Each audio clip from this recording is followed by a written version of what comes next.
Are you ready to get one or several dental implants to replace missing teeth?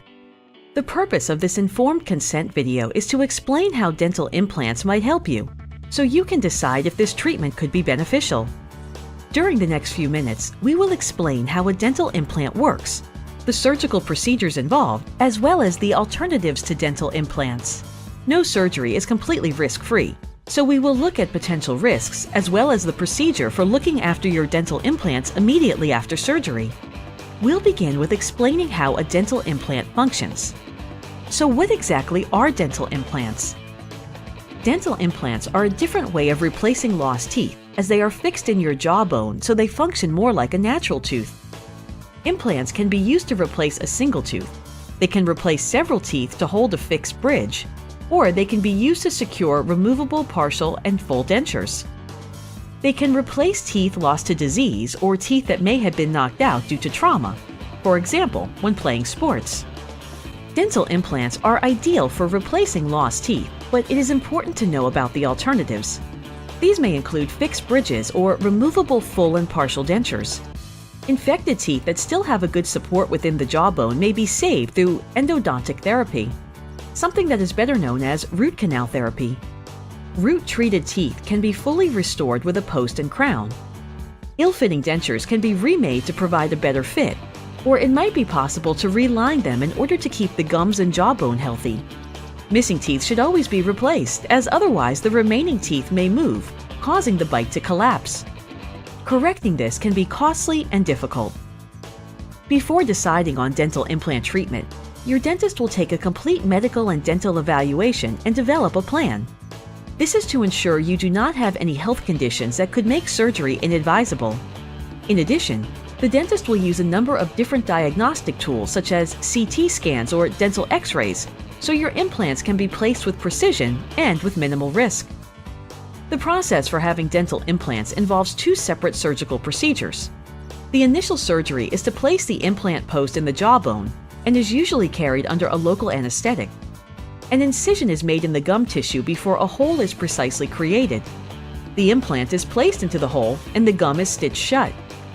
The site is left to heal so the implant post can integrate firmly with the jawbone. During this process, new bone cells will grow on and around the implant post, ensuring it cannot move and that it is strong enough to support a restoration. To assist healing, dental appliances should not be worn for the first few days after surgery, as it is important not to put pressure on the site.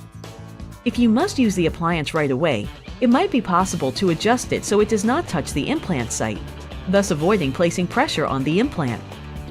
The second surgical procedure is shorter and takes place between 3 and 8 months later, at which stage the implant will be exposed and evaluated. This is a process to determine if the implant post has successfully locked into the jawbone. At this point, it may be necessary to make some changes. If the implant has failed to lock in, then it may need to be removed. Options at this stage can include changing the implant or placing the implant at a different area. If the implant post has been successful, then the second surgical procedure is to create an opening in the gum to expose the implant and placing a post known as a healing cap. This is so a tooth can be attached that will extend above the gum line into the mouth. The cap is used to shape the gum tissue to give support to the crown or bridge. The final phase is to thread a metal sleeve known as an abutment into the implant, and this will be used to hold the crown, bridge, or denture firmly in position.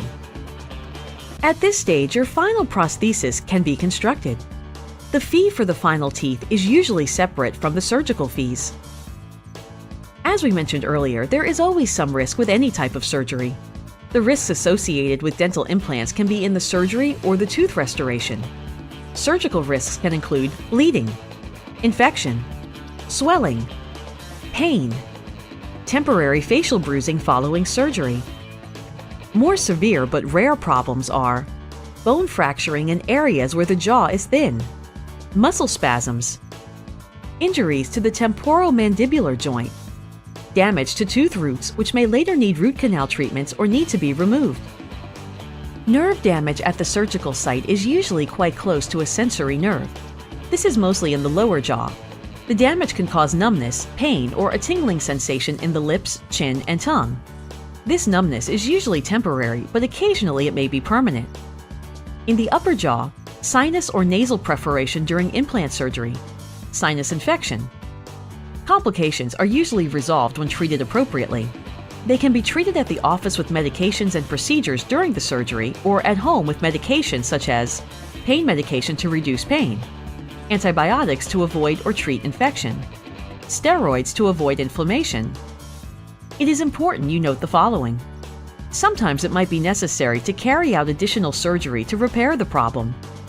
Surgery is thoroughly planned, but sometimes the actual procedure may reveal that implant surgery is not possible and a different dental solution is needed. Each person heals differently, so it is not possible to precisely predict the result of implant surgery. Making sure you understand these risks.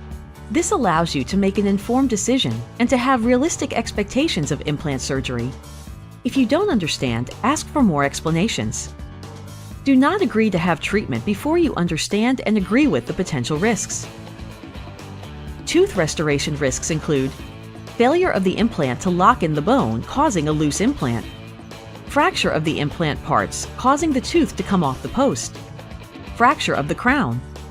These problems are usually solved by making new parts and new teeth.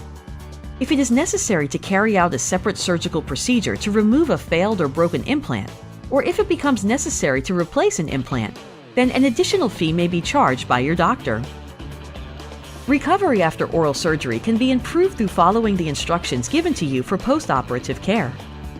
Taking care of the surgical area will help promote optimum healing.